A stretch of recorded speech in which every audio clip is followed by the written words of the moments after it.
Бараа сайн бол барай сайн гэж ярьдаг. За, та бүхний амрыг ирье. Би өнөөдөр мөнгө төгрөгтэй холбоотой бичлэгээ цааш нь өргөжлүүлмээр байна. Би энэхүү одоо хаанаас тараасан сайн мэдэхгүй байна. Тэгвэл миний гарт ороод ирсэн. Энэ одоо мөнгө төгрөг тогтоодог одоо мөнгө далалдаг төрөвчний сахиус маягийн нэг тийм хуудасны тухай ярьж байгаа. Би тэгээд энэ одоо сүүлийн хэсгийнхэн талаар ярмаар байна. Баян намсраа бурхны тарин гэж. Энд юу гэж үтсэн бэхээр умвэ сууха, умвэ шарванаа сууха гэж. Өөрөөр хэлбэл умвэ оршиг, умвэ бүгдэд өгөх болтугай гэсэн маягтай ч юм уу. Тэгэхээр вэ гэдэг нэг юм байх нь. Тэгээд тэр вэ хүн болгонд үг гэж. Тэгэхээр вэ гэдэг нь баялаг, хөрөнгө, мөнгө, тиймхүү юм байх гэж би хувьдаа одоо чинь гатарлаад байгаа. Гэтэ юу гэж хэлээд байна гэдгийг мэдж явах нь одоо жишээ нь юу гэдгийг чухал л да. Тэгэхээр ийм одоо жишээ нь юу гэдгийг гадны үг хэлээд тэр одоо чинь бурхны одоо ивэлийг татчихна гэж одоо жишээ нь итгэх нь одоо жишээ нь юу гэдгийг сони юм тий.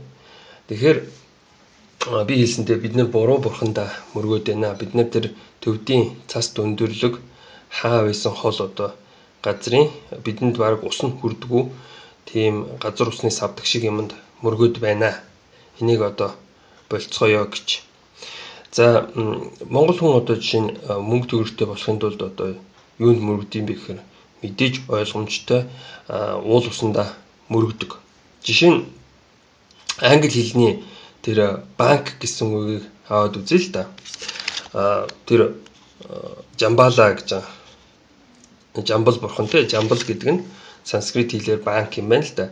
Тэгэхээр банкны эзэн надад зээлээ хайрлаач суухан энэ гэдэг байх нь одоо хэр зөв юм бэ гэж тийм үү. За яг хуу тэр газар нутгийн одоо чинь лус авдаг нь тэр жамбал юм байх банкны эзэн тийм үү. За англи хэлний банк гэсэн үгийг ингээд орчуулах юм бол эрг байдаг. River bank гэх юм бол голын эрг, Sea bank гэх юм бол одоо далайн эрг байдаг ч юм тий. Тэгэхээр энэ эрг гэдэг үгийг одоо монголчууд ашигладаг.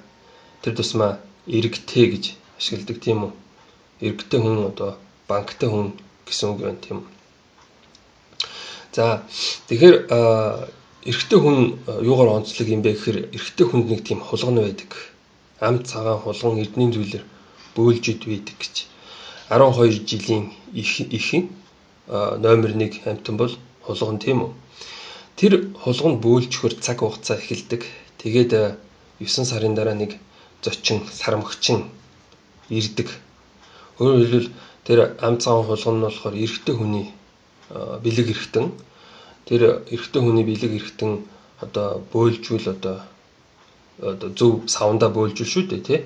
Үр тогтох нэ. Тэгэхээр энэ баян намсраа хулганд барьсан байдаг. Өөрөөр хэлбэл боо барьсан эрэгтэй хүн болж хуурж байгаа юм л да. Гэтэл чин бидэнд одоо боо барьсан эрэгтэй хүн хэрэггүй. Бидэнд болохоор юмны учир мэдэх эрэгтэй хүн хэрэгтэй байдаг. Тийм үү? Юмар одоо юу хийх үү, яах үү гэдгийг мэддэг хүн. Тэгэхээр одоо баялагын талаар одоо номлол бол одоо интернет дээр дүүрэн байгаа баг хүн болгон л мэддэг баг. Тэгэхээр бидний амьдарч буй энэ одоо дэлхий гэдэг амлд энэ одоо Европуудын одоо жишээ нь Тарот гэдэг одоо мэрэгний карт гэдэг юм одоо нэг тийм жижигхэн зүйлтэй. Тэгэхээр дэлхий гэд байдаг юм байна. Дэлхийд болохоор одоо жишээ нь юу гэдэг юм хүн бол гал тийм үү? Энэ агаар, энэ нөгөө нэг ус тэгээд энэ газар шороо энэ гэж байдаг байхгүй. Тэгэхээр ийм амтнаар үрчсэн элементүүд байдаг. Тэгээд байгаль их маань өөрөө эмхтэй тийм үү? Тэгэхээр яадаг вэ гэхээр үхрийг аваачид хийчихэр энд ивэртэй болчихно. Шууг аваачид хийчихэр далавчтай болчихно. Тэгэл одоо жишээ нь юу гэдгийг ус гээд одоо жишээ нь юу гэдгийг арсланг хийчдэг ч юм уу. Гэтэл чин бид нар болохоор усыг болохоор могоогоор дүрсэлдэг байгаа. Тэгэхээр энэ ивэртэй далавчтай хүүхэн могоо барьж байх юм. Тэгэхээр хан гарид гэж байгаа. Тэгэхээр бидний энэ гарид буюу гариг иймэрхүү одоо 5 махбод тийм үү? Одоо энд мод гэж байх ёстой л доо. 5 махбодоос бүтсэн байдаг. Тэрийг болохоор матер гэж байгаа. Тэгэхээр ямар нэгэн одоо жишээ материуд байдаг. Одоо жишээ нь мод байна тийм үү? Эсвэл одоо тийм ногоон чулууч гэдэг лээ. Жейд гэдэг тийм хаш чулуу байна. Эсвэл юм мах байна тийм үү? Тэгэхээр энэгээр хоол хийдэг тийм үү? Энэгээр ямар нэгэн одоо жижиг сажиг шатрын хөлөг ч юм уу хийдэг тийм үү? Эсвэл энэгээр одоо чулууг сийлээд янз бүрийн хийж болно. Тэгэхээр матер байгаад түүнд энерги шингээгээд бас оюун ухаанаа шингээж чадчихвэл тэрийг одоо жишээ нь юу гэдгийг баялаг гэдэг байгаа юм.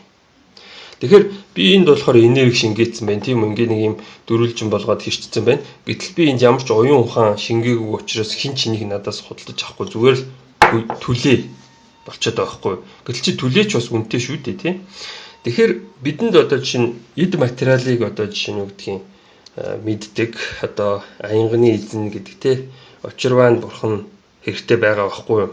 Тэр боо барьсан намсраа биш нохоо унсан боо барьсан одоо шүхүр барьсан тийм нэг тийм залуу байгаа байхгүй юу? Тэгэхээр энэ одоо жишээ нь матер гээд тэгээд тэр аянганы эзэн хоёр ингээд хамтдаа ингээд одоо шин дүрслсэн байдаг. Би тийм одоо бичлэг хийсэн байдаг. Өөрөөр хэлбэл тэр очирваан бурхан хан гарттай хамт тийм дүрслэгдсэн байдаг. Тэр юу вэ гэхээр одоо жишээ нь юу гэдгийг тий эрэгтэй хүн одоо энэ материйг авч хэрэглээд тийм үү одоо баялагийг бүтээхийг тийм одоо жишээ бэлэгдсэн тийм зураг дүрснүүд байдаг. Тэгэхээр одоо юу гэдгийг бид нар одоо жишээ нь намсраа бурханд мөрөхгүй. Бид нар одоо энэ ардталт нь одоо чинь очирваан бурханыг одоо хан гарттай хамт дүрслээд өөрөөр хэлбэл очирваан бурхан гэдэг чинь одоо грекээр бол Зевс бурхан, энэ герман энтрээр орох юм бол одоо Тор бурхан шүү дээ. Тэгэхээр юмны учир мэддэг, ухаантай боловсралтай эрдэмтэй тийм хүн одоо баялагийг бүтээдэг. Улс оронд одоо эрдэмтэн хүн байх юм бол одоо сайн баялагийг бүтээдэг гэж байгаа юм л да. Би нэг иймэрхүү юм бас зурвал зүгээр юм болов гэж үзсэн тий. Эрэгтэй эмэгтэй хоёр хүн байгаад тэгээд дунд нь одоо шинэ хангард байдаг ч юм уу. Тэгэхээр одоо шинэ энд бас нөгөө нэг очирваан бурхан байх хэрэгтэй байгаа байхгүй тий. Энэ одоо жишээ нь хайрууд одоо хайр тос энтер гэж л байна л да. Тэгээд энэ дунд нь юм одоо жишээ нь том уул тавьсан байна. Хайрхан энтер гэдэг шиг тий. Тэгэхээр энэ бас энэ тэдэнд одоо жишээ нь бидний одоо тэдний сэтгхүүдэд бас ойр төсөөтэй юмнууд бас байдаг байгаа байхгүй юу.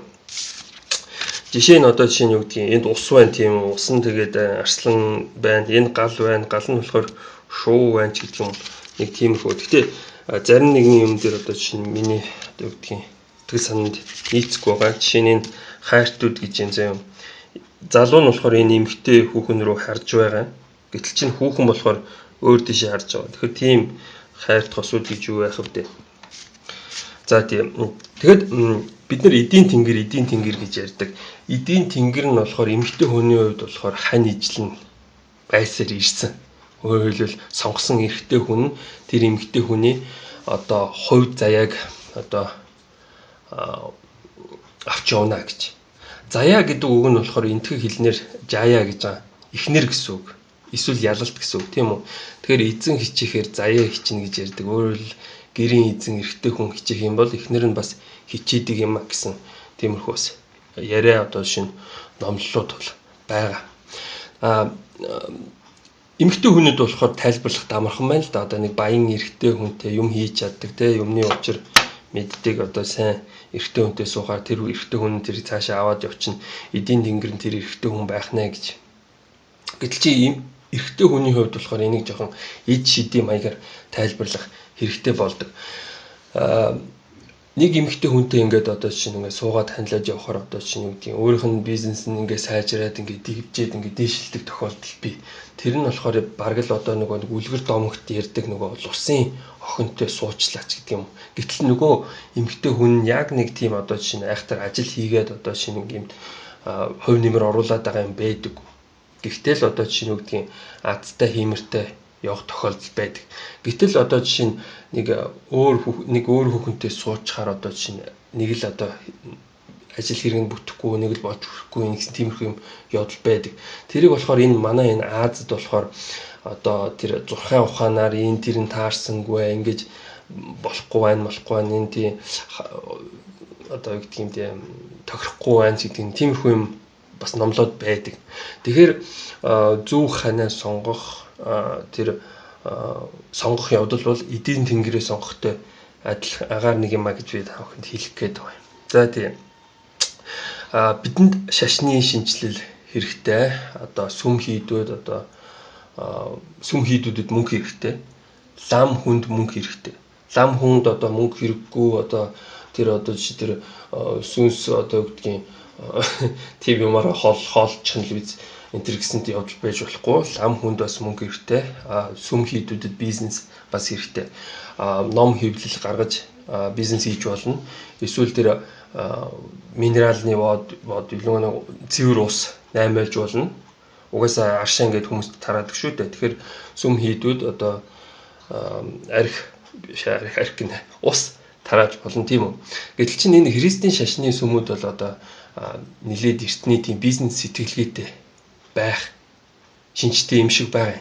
Өөрөөр хэлбэл бидний газар нутагт дээр сүмөө бариад тэгээд бидний гол горхийг одоо ашиглаад бурхны ариун уус мус энтер гээл одоо янз бүрийн эли балан юмаа явуулах магадaltaй болчиход байна. Тэгэхээр одоо энэ сүм хийдүүд юу н сайн бизнес сэтгэлгээтэй байх хэрэгтэй. Тэгээд тэр хүнд мөнгө хэрэггүй гэсэн тийм одоо шинэ балан явдлаа одоо гэдгийг зогсоох хэрэгтэй гэж өөдөө үздэг. За анхаарал тавьсанд баярлалаа.